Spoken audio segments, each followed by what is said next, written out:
Hi, my name is Charles Duhigg. I am a reporter and editor at the New York Times and the author of The Power of Habit, and more recently, Smarter, Faster, Better, which is about the science of productivity, and in part looks at teams.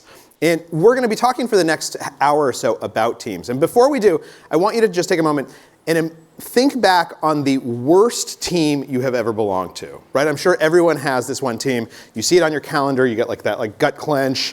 You think to yourself, I cannot spend another minute with these people. I hate them all. Visualize that team, right? Some people are going like this, yeah, I know that team.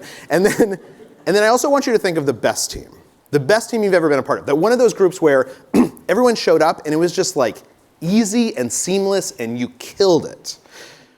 Now, with those two in your mind, imagine for a minute that it's the 1970s, and you walk in to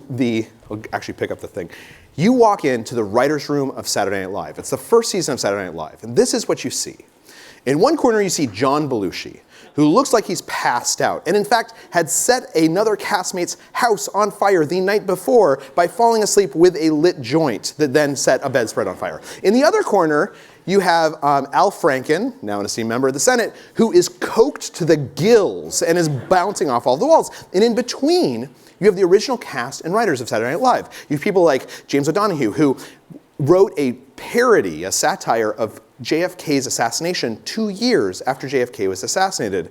And when a secretary once came up and told him, in tears, Elvis just died, the first thing he said was, smart career move. Next to him, you have Ann Beattie, and next to her, Marilyn Miller, two of the original writers of Saturday Night Live, who hate each other.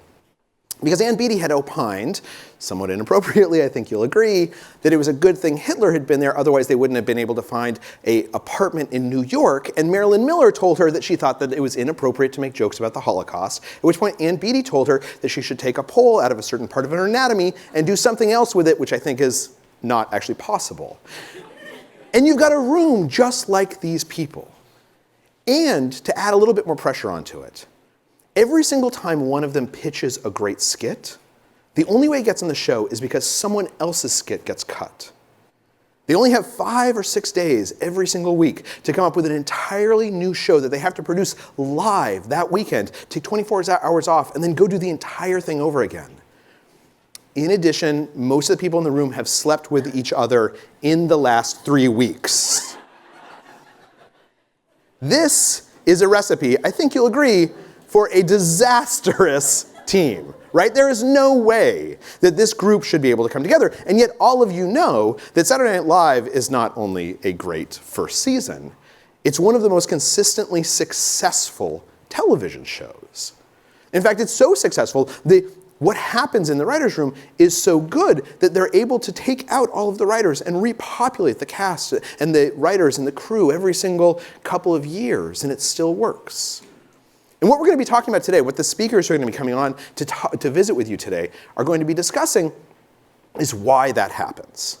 I got really interested in the science of teams when I was writing this book about productivity. And in fact, at this event, the last time they had it, I came out and I learned about this thing called Project Aristotle, which is that Google was trying to figure out, by spending years and millions of dollars studying its teams, how to build the perfect team. And the original hypothesis was that the perfect team is made by putting the right people together.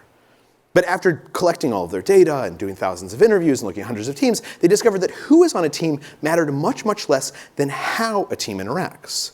That the group norms, the behaviors we've been talking about, the unwritten rules of the culture of that group, that has much more influence than anything else on whether that team is effective.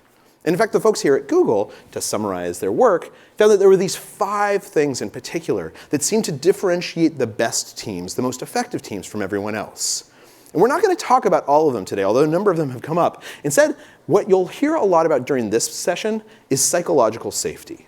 This sense that you can come into a room and you can be your full self, that you can take risks, and that the consequences of taking that risk won't be held against you in the future. And what's most interesting to me is that we are predisposed to think of psychological safety as something that emerges in that best team that's in your mind.